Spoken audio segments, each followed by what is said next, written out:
Hi, welcome to Nov19th.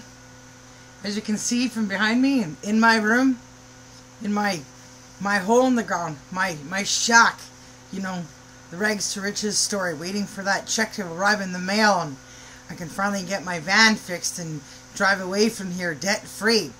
But before I do that, I'd better read this. It is after midnight. I've been working on this all day. I'm not even sure what time it started coming out of me, but I haven't been able to stop since it was going until it was done. And I got half of it written on pen in here in my book, big words. Heck, it's crazy how fast it comes out sometimes. I just can't. And I can't get the words down fast enough so that I can get them to a small size so the pages just get eaten up. Anyways, then I opened up Word and the rest of it came popping out of my head onto the screen right away because I had stopped midway on paper. And that is why that happened, because it just showed the flow was still there. But what happened in the transition, because I didn't finish it on the paper in the pages, what I wrote on the screen became the top half and what I wrote in the papers became the second half. But I don't rap. I write, and I'm fucking good. I'll say that. I'll brag. If you haven't read my movie, You've Got Mail 2 on Amazon, an ebook, get it and read it. Because I wrote it, and I've earned the right to say I'm as good as I am at it, because of how long there's been pen in my life as the most important partner in everything I do. Anything left of what I was trying to be in my previous lives, I've had a few. To the intellectual or sapiosexual woman I am, or between stages, I like to say, the girl in between. So I was thinking about mocking Eminem, or Marshall Mathers, by saying that my next little book should be called Lose Yourself, the new one. I was going to do one where I'm just keeping all the collaboratives of my work from my CD set, my trilogy set. Melodies of Israel was going to be the next one for all the stuff that has to do with my religious backgrounds, my beliefs, my moral boundaries, my conflicts with the life I've lived and living and will continue to live, my choices, my children, the values they're getting, and all that stuff that I'm writing down between real life in one book so that it doesn't get messed up with my art. Because I don't want to end up being one of those people that's going to be categorized or typecast as some kind of Christian, some kind of Bible thumper or something. There's totally different sides to the way my brain works, and these elements affect the way I work professionally. Like this one's got a bunch of dirty talk in it. And that's real, and that's me. But it wouldn't fit if it was in a book that had a song about Jerusalem's walls falling down, you know? So I was thinking, if I'm going to do this with this piece, I could start 2 books and have the notes, Melodies of Israel, and then the Lose Yourself book with this first piece here that I just wrote today, which just finished, like, you know, like an hour ago. I don't keep track of the times, obviously, unless it's significant, which today's no significant date, so there isn't. So I'm going to read this. It's about emotional covert incest, which is all I've titled it. I don't actually have a name for the piece. But that will come in time. Maybe you people out there watching and listening will send in what you think it should be called. So I'm going to use my teddy here to support me and keep me up. And I'm going to read through this since I can't memorize it since my brain is fried. Totally lost myself in that department a long time ago. Long-term memory and me, we split. So, I mean, I write so much it's impossible to memorize it all. So, here we go. Please lay your body to rest, because I know how much I've passed the test for being the girl you sacrificed to serve your mother instead. I've had to live with the pain in my heart and the scars on my skin, divorcing the start of how much love we were in. That girl died because of your poor choices. I'm just a body with a mind full of words, like a blender with its sharp blade. It's hard to say what I'll pen out. It's the only way she would ever be heard, divorcing discouraging words. Then you came into the picture, said things that made me believe. I hung on every word. I sat and waited for a week under the burning sun. My heart bled for your soul to be with me, but when I realized you weren't coming back, I smoked a lot more crack and went back to Riggs just like that until I OD'd 1 year later. I did the funky chicken. For 8 minutes, I was dead.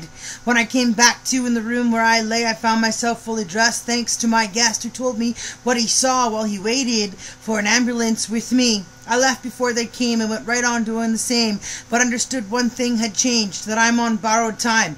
I have a mission to finish. Now with my oldest turning 18 and the second turning 5, I'm not so sure how much longer I'm going to be alive. I've done the job I was given those few more years to live. I ain't got nothing left to give. And so it all brings me back to you. Wondering where you are and what you think about today, leaving me on the corner of Main and Hastings in love with you that way. Because it occurred to me that you didn't feel half as much, because when the love is real, you can't live without the shit. So many years later, I find myself writing these words, trying to teach people about the harm and damage that emotional incest gives, living a life that's not my own because your mother wouldn't tell me your birthday over the phone, and now all I am are periods that I don't get too many of because no one cared about the love it was all about. The best one for the job of raising yet another crying shitty diaper thumb sucking through their needing little kid because some upper middle class mother with no more kids to raise didn't want to join the working class neighborhood, earn her own paycheck and take herself on a vacation or to the fucking spa.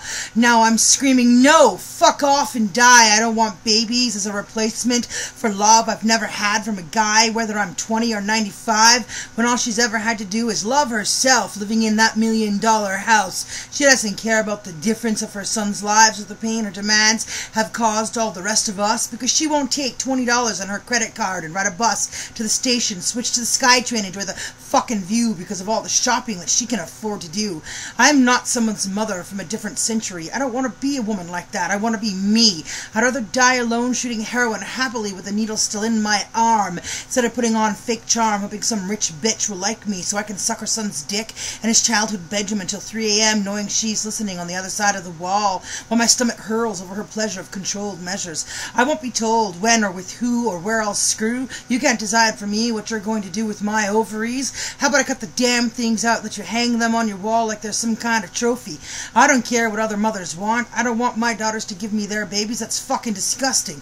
Go to prison, you sick bitch. I don't care if your ovaries can't bleed. I'm not here to please. Go to the library and get a good book to read about emotional incest, if you please. Go to a shopping mall, get a 9-to-5 job, but don't bother your full-grown sons or me telling us to live our lives for you by serving you every need. No mother is going to get what she wants out of this life if she doesn't love her children first right. If a man doesn't love me, there ain't no discussing my ovaries. It's a lifetime job, each one that comes along, and it ain't what it's all cracked up to be, so you better be prepared to be in the picture for the long haul, 'cause alone the job sucks, and I wouldn't want that. I'm not as dumb as my stupid girlfriends. I'm sick of the cum-fucking disease. I'm also sick of emotional incest, poison in almost every household. People need to be educated about it to stop it from ruining lives. I wanted my own children. Instead, I haven't any to raise because the system being practiced is very strong. They're up to their necks in bullshit. Now my mother gets too abused too more while I tell the man I used to love to drop dead for never fucking me once in that hotel bed. I don't give a shit about what's going on inside his parents' head. I want to go back to the moment when I was giving him head instead. I thought the rest of my life was going to be with him. I'm sick of being raped. I don't know what it's like to be taken out on dates. I don't know what a boyfriend is. I thought it was going to be my first real one. Instead, I'm still trying to escape the rapes that got me married once. But I know the joy of divorce when no man can come along and just stab me with a knife and stand in the court saying, "It's okay, Judge, she's my wife." Why should any girl want to walk down an aisle for a guy with the risks of all there is behind the smile, so you can lose yourself, identity, and all your legal rights? Just think about the prison we're in and the freedom they've got the moment he says wife. What's the point of the song A Better Man as long as little boys keep being raised by women in this world who don't know themselves what it's like to be with one? A better man? All you're doing is repeating history. The cycle just goes on and on and on like that. The answers is so clear. Education is what's needed here. I'm not an incubator or a lifelong masturbator. I love to come with men. Get off every time I ride cock. I want to get off on or with them because it feels great, especially when you're in love right from the very first date. Do I need to reiterate, or is the message clear? Making out with a boyfriend is where it's at, kissing each other lots and all that jazz that comes with growing stages of the love affair. I wish somebody would take the time to tell me their experiences in those ways, so I could shiver over the feelings the words said to my brain that sent out makes me feel. But after 9.5 years, I surely would never give birth now just because his niece has finally got her fucking periods and know where babies come from. No way, not today. If he were standing naked in front of me, I wouldn't fuck the stupid jerk.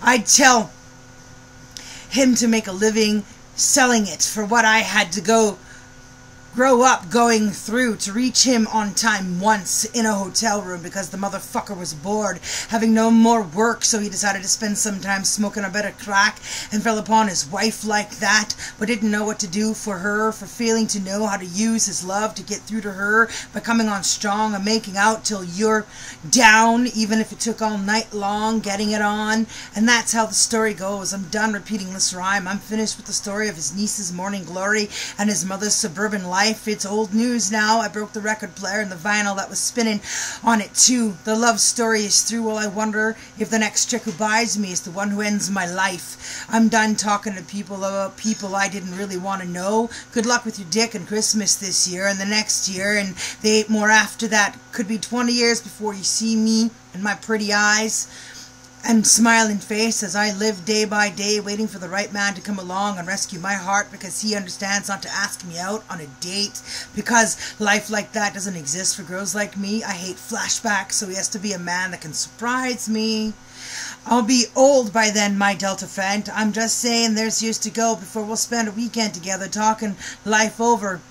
When I finally tell you about the things I've done, the places I've been, when we finally screw without protection and I say goodbye to your life permanently and go back to the man I moved on and married some years ago so I could be a part of Hollywood and sing in my own band. I wrote some movies too, you might have seen a few, something about Mail and 8 Miles too. But that's all I came to say, the differences of what happened between us since I saw you walk away back in 2005 where you left me with a broken heart alive. All I know is that if I were you today, I wouldn't be alive. I couldn't thrive like that stored up in a rooming house with a window that has no view. I hope you figure out how to break the spell of the emotional incest that's put you through all this hell. I hope you find a life before it's too late because it was made pretty clear many summers ago that you didn't want me for a girlfriend, which could only mean one thing: you're still single. I like to mingle. So give me a jingle in the land down under if you ever change your mind and finally decide that taking a vacation in Australia might actually fucking broaden your mind. That's my rap for today. Lose yourself. Peace out, Superwoman, Now TV Canada.